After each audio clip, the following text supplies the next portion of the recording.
Today I have Chris Marquet with me of Veritas Assurance Partners. He is an international investigator, but he has been in this business for a very long time. Now, Chris, I know there's a funny story that you have out of Florida that you did an investigation down there. Can you tell us a little bit about that one? Yeah. So, and as you know, Jason, we typically, I get hired by the lawyers, right? I have to have that lawyer layer of protection with work product. So, Right. lawyers engage us to investigate what was initially a merger gone bad, an acquisition, really. So, a company gets bought. It's a foreign buyer buys this company, and they soon come to realize that the numbers aren't quite adding up, and performance isn't quite there. Huge turnover issues with employees, just weird stuff popping up and down. And so they have us start taking a look at some of the elements of this. And it turns out, so the first thing is, okay, these guys really defrauded us Oh boy. on the asking price. I mean, so how did that happen? I mean, so they basically cooked the books, and then we brought in forensic accountants, and we were looking at the numbers and showed they over inflated the reserves and all kinds of other areas. And so there was that one criminal element. But then other things started popping out. We're going out there, I'm going out, running around South Florida, interviewing former employees. And this is a common tactic in litigation. You're going to find former employees, and there are certain rules you have to follow when you Well, of do course, this. yeah. But so you talk to these former employees, and every one of them, it seemed like I would go from one to the next, and they would say, I would end up by saying, who else should I talk to? They give me 3 or 4 more names. So it just kept ballooning. And so the next one tells me, well, you did hear about the sex and drugs on the workplace, right? I said, no. Tell me about that. So there was, one of the principals, it's a family-run business, right, that got acquired. So, and the family had essentially run it like their own little piggy bank. They're basically siphoning everything out of every element, and they're abusing their employees. This is one of the reasons for the high turnover. There was sexual harassment. There was sexual abuse. There was drugs on the workplace. There was guns in the workplace. There was threats. There was the intimidation. So people would come, they work for 6 months, and they'd be at, I'm not going to put up with this. So we just kept getting more and more of these people, and I'm documenting and doing all these interviews, and then we put them on. The lawyers are putting them on the list for depositions, and it just keeps building. That okay, so what else? Well, they overinflated. Did you hear about them overinflating the pricing to the consumers? So we dug into this. They were basically ripping off all the consumers. And so the Florida Consumer Protection Bureau got involved, the AG. So our lawyers, the client, our direct client, the lawyers, basically, we packaged all this stuff up and handed it over to essentially law enforcement to go after this essentially family. It was like a father and 3 kids who were running this business prior to the acquisition. And they raped this company. I'm sorry to use the term, but it was an absolute fleecing of the business in every little aspect. And there was the clear criminal involvement. They bugged the offices. Right. We did sweeps, so we had to, we found bugging equipment. It was just crazy. It was one thing after the next.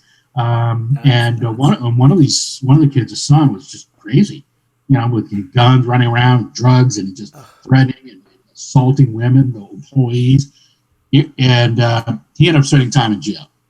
Ultimately. So a couple of things. I mean, so this seemed like that was going on for a while. Were there no complaints to the police before this? Excuse me. No. There were. He had gotten in. He'd gotten in. Little scrapes, right? Nothing crazy. Right. But he got popped a couple times. Not necessarily in direct relation to the company, but employees. There were all kinds of employee litigation, against the manager. I see. So there was that. So we would go on that. Oh, okay, this person's sued. Let's find him, track him down, and talk to him. And so it seemed like an inordinate amount of that. So you just go and talk to all these people, and they all had their stories. Right. There's another one. There was discrimination, racial discrimination, which was shocking to me, to be honest. But they did it. They wouldn't hire certain ethnicities, literally. and they instructed their HR people, when they're doing interviews, to make a little mark on the application to indicate that it was a certain ethnicity and that they wouldn't get hired. Period. So I mean, it's just it was shocking in every way. Well, let me kind of go back. I mean, there must be a time, and the reason why people bring in experts like you to kind of look at the stuff, there must be a time when you started getting suspicious, right? Because they're not always that situation, but when you're kind of looking into it, what was the first time when you're like, you know what, there's something weird going on? What was the first indication? Was it the books? Was it some of the witnesses that you were speaking with? What kind of started this whole thing to get down that path? Yeah, it cascaded pretty quickly, as you can imagine, just because the volume, the number of unhappy, former disgruntled employees that they just start swarming. And each one would raise a different issue, and then you'd have to dig into that. So early on, the initial question from the client was like, these numbers aren't adding up. So why aren't we making the profit margin level that we are expecting? It's much smaller. And so when we looked at that, they had essentially, built a second home, and the entire pool area was built by the company. All the invoices were. So monies were being siphoned out just in the operating, day-to-day operating funds. And that was, that came from the forensic accountant review. Right. So we were looking at that and then doing the external review, doing some surveillance, doing some whatever interviews. What is it? So I don't mean to interrupt you, but that's interesting. Was this before the sale that they engaged you, or was it after? After. The sale? It was an acquisition gone bad. So they acquired the business. They want to be in this particular industry. I'm going to leave it at that. But they want to be in this particular industry badly. So they buy this company out of Florida, and quickly are over, just simply over the head. It's a family-run business, been run by this particular family for many years. Yep. And like I said, running it like their own little piggy bank. And once it was acquired, they're like, oh, this is great. Not only do we get paid for the company, the acquisition price, but we're going to continue to run this thing. They had employment agreements to go forward, right? So they continue their ways of just really, really abusing every element, the customers, the employees. Well, that's what I was going to ask. Because I was going to say, like, if they, how would they think they were going to get away with it? But before even hiring you, they were getting away with it. That's I think, they were getting away with it, right? The consumer fraud thing.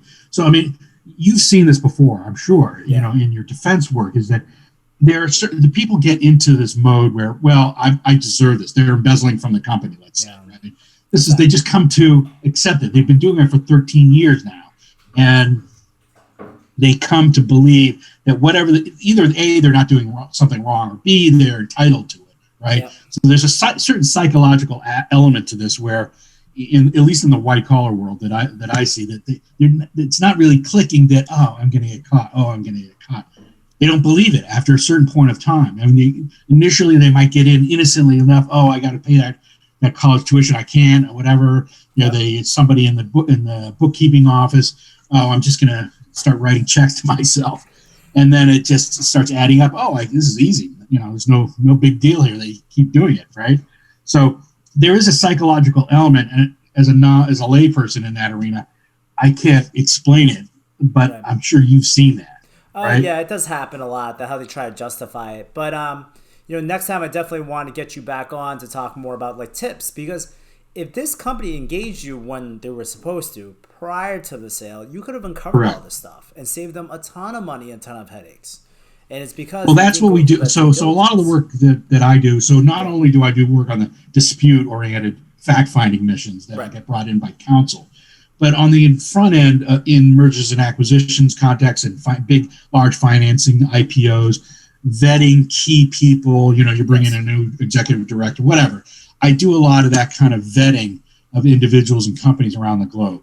And so I can't say that every bit of this would have been found at the outset, but certainly if they kicked the tires a little harder on the numbers, some of this should have been shaken out. And I think in that case, the accountants got brought in as defendants in a civil matter. Wow. And they had to cough up some money too, because they were essentially, it was a negligent, it was a professional negligence claim. So there are a series of different elements to this, but whatever.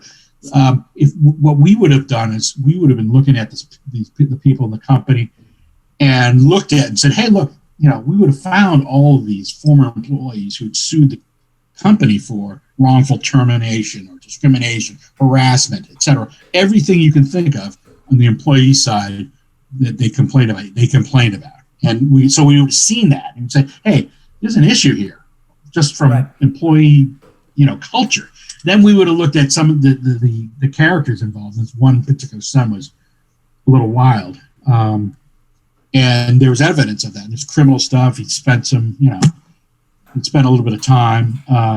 Which is crazy because the amount of money that they're paying you is less than 0.5%. And best case scenario, or worst case scenario, I guess, for them hiring you is that you confirm everything they already know. But it ended up being huge bucks for them. Right. After the fact. Up front, it would have been pennies. Right. Which is just really stupid that they didn't engage. I mean, like you were saying, that happens when people, sometimes it just covers up the stink, right? Because they wanted that type of industry so badly. They're like, all right, well, everything looks good. Let's kind of go into it without, really knowing what everything was about. But I know you also have the international investigations that you do. Chris, how many countries are you in now? Let's get a list of them before we sign off today. Well, I would say with a straight face that we do work in just about every country in the world, or have the ability to do work in every country in the world. We don't have offices there because it's just not possible. But there are certain exceptions. North Korea is difficult. Iran is difficult. Although the way you get around that is you don't come at it from a U.S. perspective. You come at it as, let's say, through your French intelligence people, or your Brits, or your Russian, or your Israeli. So the way we gather intelligence, and that's what it is when you're talking about, Africa, developing nations, trying to find out about a company. Let's say you're buying a mine in Angola. You better look hard. And so you have to. The public record we're familiar with here in the United States is mine. There's a ton of it.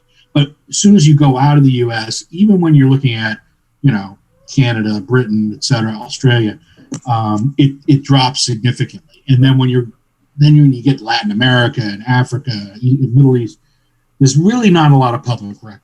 And some of that you can't even rely on. So what it boils down to is human sources on the ground who can tell you about people and organizations and are able to tie into whatever the government, various agencies, the business world, et cetera, locally, that can give you the skinny on who people are and what their reputation is. And that's really what it is. I mean, you want to find out, if you want to stay free of problems with the Foreign Corrupt Practices Act, you better know who your agents are in, Tunisia, who are helping you get contracts there in whatever the business is.